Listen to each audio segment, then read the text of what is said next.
Hey everybody, Cody Menz here.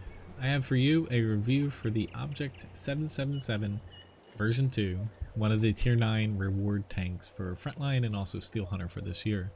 Now this tank, being a reward tank, has a baked in large repair kit, which is pretty nice. Doesn't earn extra credits like a premium tank, but you can put any crew in as far as Russian heavies go, which is nice for a crew trainer.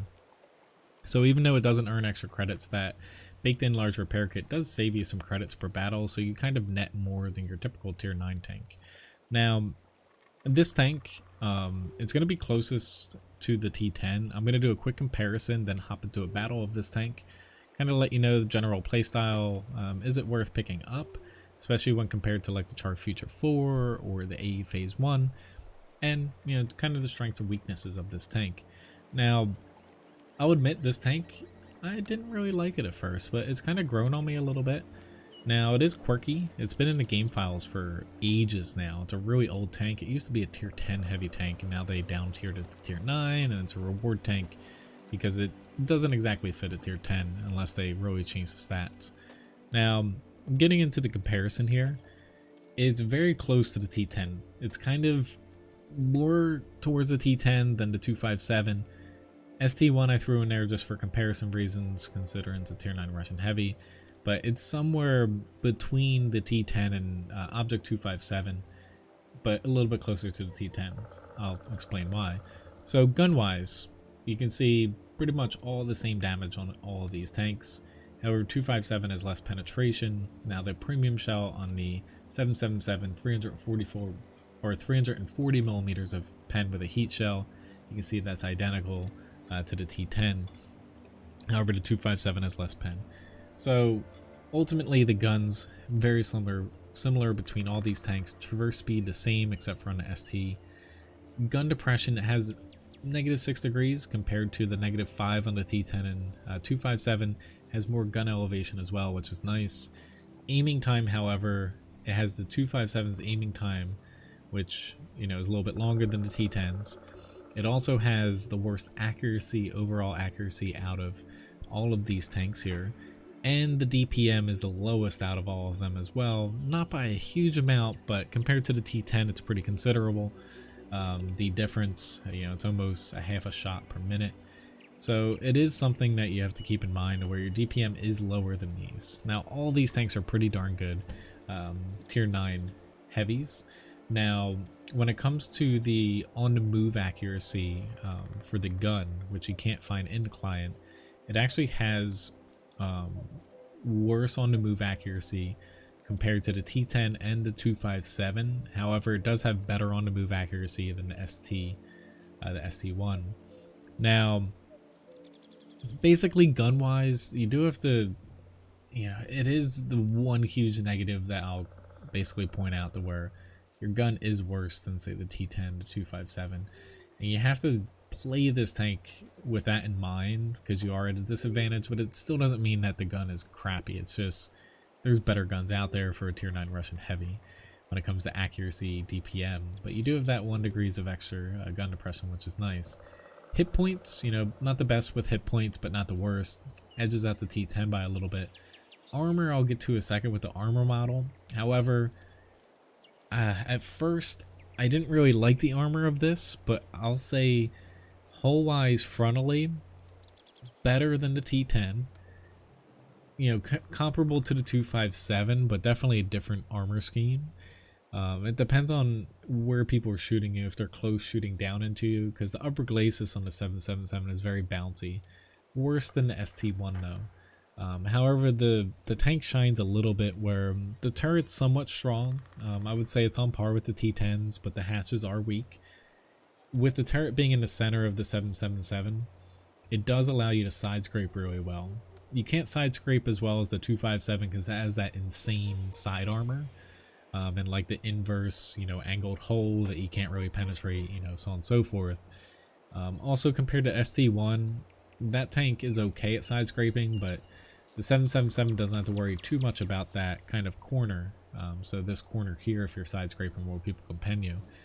So it is a really decent tank at popping around cover because the turret is in the center, and the side armor while it might not be as thick as the other ones, it is strong enough to be able to side scrape pretty well. That's the one nice thing about this tank, where it kind of stands out a little bit, where it's familiar to the other ones, but the turret placement really helps it. Mobility wise, your mobility unfortunately is capped at 40, which is really bad. When you are comparing it specifically to the T10 and 257, that is a huge thing. Much like the accuracy and lower DPM, the top speed kind of hurts this. Specific power is nice, a little bit higher than the T10, lower than the Object 257. However, when you get to the hidden terrain resistance, it does have worse terrain resistance than both the T10 and the 257. However, it is better than the ST1 when it comes to medium and soft ground, but it's identical for the hard ground terrain resistance. And it actually, to correct myself, it does have a little bit better terrain resistance than the 257 when it comes to basically that, but it is worse than the T10 when it comes to terrain resistance. So not only are you slower, top speed wise, even though you have that higher specific power, that terrain resistance wipes it out a little bit. Your traverse speed is almost ST1 levels, so that's not too great. So for a tank that's kind of squished, kind of looks like it might be fast, it doesn't really play like that sometimes, unfortunately. Concealment's okay, but doesn't matter too much. Like 6.9 for a base value is pretty bad. And your V range is tied with the ST1, so you're 20 meters behind the T10, which is pretty significant. Even the 257 outspots you, unfortunately, so that's another negative. So really the only positive we have so far is the turret being in the center and kind of being able to side scrape and 1 degrees of gun depression compared to the T10. Whoops, and wrong one, I wanted to do preview. Compared to the T10 and also the basically Object 257, excuse me, whereas the ST1 has the better gun depression out of all those. Now, the armor wise for this tank, lower plate's pretty big, easy to penetrate. Upper plate's pretty bouncy, but once people start shooting into you, it gets really weak, and you know, you kind of lose that bounciness.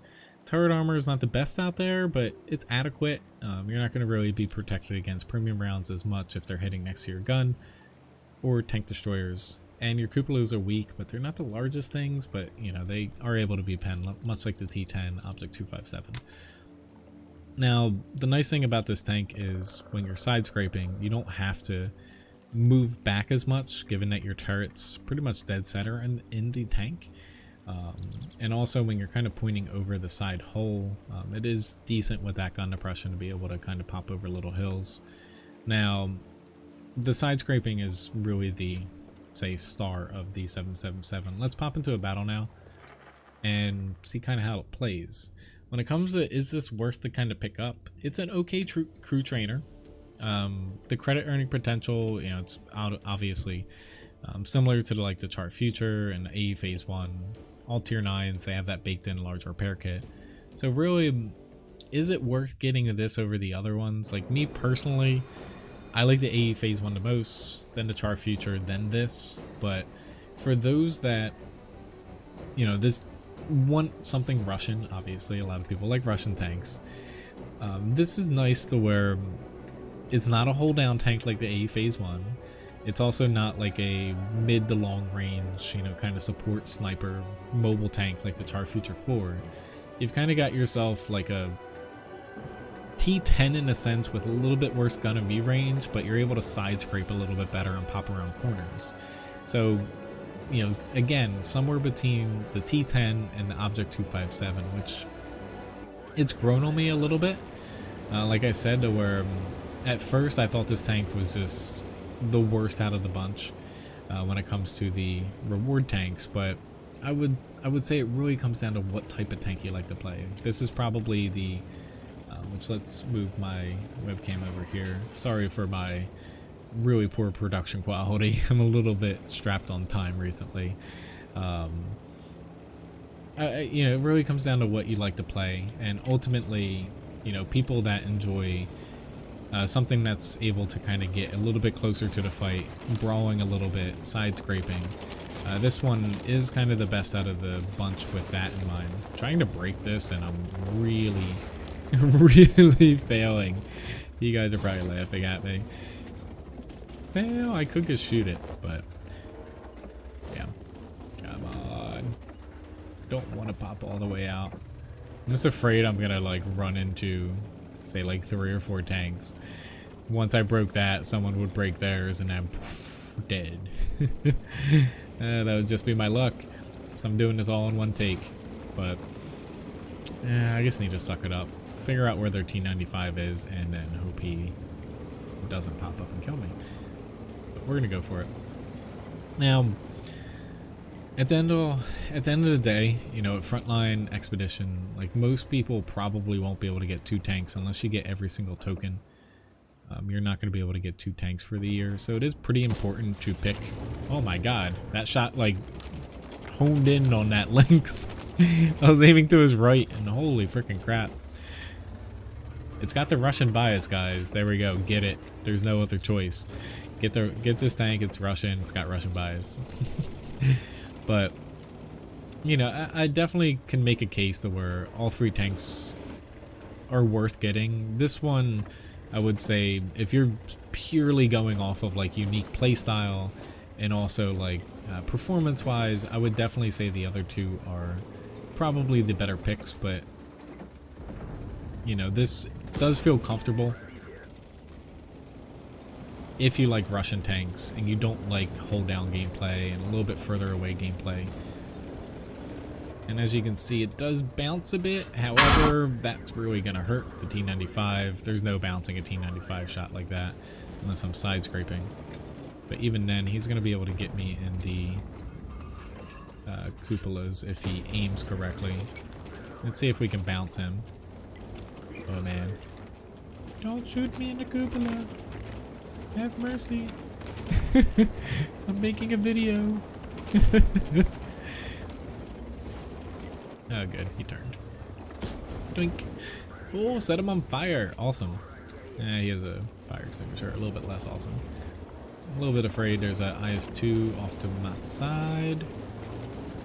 I don't think anybody really notices it either, so if he pops up, that could be some issues.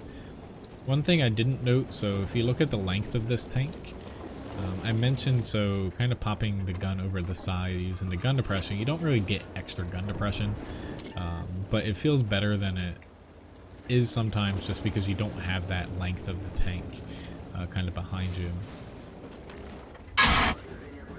Holy crap, I didn't know I was still spotted here. Ooh, whoopsie whoopsie. Okay, I'm not even touching him. Why can't I go around him? I'm gonna try to do a little flank here. But, you know, granted, I only have about 10 battles in this tank, as you saw by the stat screen that came up really fast, but I will say, like, this tank, it grew on me, where the stats don't always pick or paint the best picture sometimes of a tank until you actually play it. With some sort of tank destroyer spotted me. Maybe it was their arty that spotted me. Holy crap. So you do kind of have to get a feel for this tank, and it is one of those tanks that does shine once you start playing it. Unfortunately, I'm about to die by the Strev because I was stupid. I made a really risky flanking run there. So unfortunately, it's not immune to stupidity. Yeah, duly noted. So let's pop out of here. At the end, I'll be all. You know, this obviously has a very crappy battle. I have aced it, you know, in these 10 fights and have had really good battles in it. To where, you know, that's where it kind of changed my mind. Like, I always like diving into the stats, but this one did surprise me once I started playing it. And ultimately, a small sample size, but like I've won 70% of my battles. And I've averaged a decent amount of damage in it, you know, not the highest out of my tier 9s, and especially it's only, you know, 10, now 11 battles into this, but, you know, the tank has felt okay. Will I say it's the best tier 9? Statistically, I can't say that, obviously, but it is one of those tanks that, you know, I enjoy playing. I like playing the T10. I would say I'd like playing this over the 257. Just because the 257's gun with the penetration being a little bit different, you know, isn't exactly my favorite for the gun. I would probably like the ST1 over this though, albeit very different tank, you know, out of the bunch. So anyway, thanks for watching. I know that battle wasn't exactly the best, but hopefully you kind of got a sense of this tank, and if you're kind of on the fence, you know, picking the Char Future or the 777 or an AE Phase 1, hopefully this video helped you out a little bit. Thanks again for watching. Have a nice one. See you around.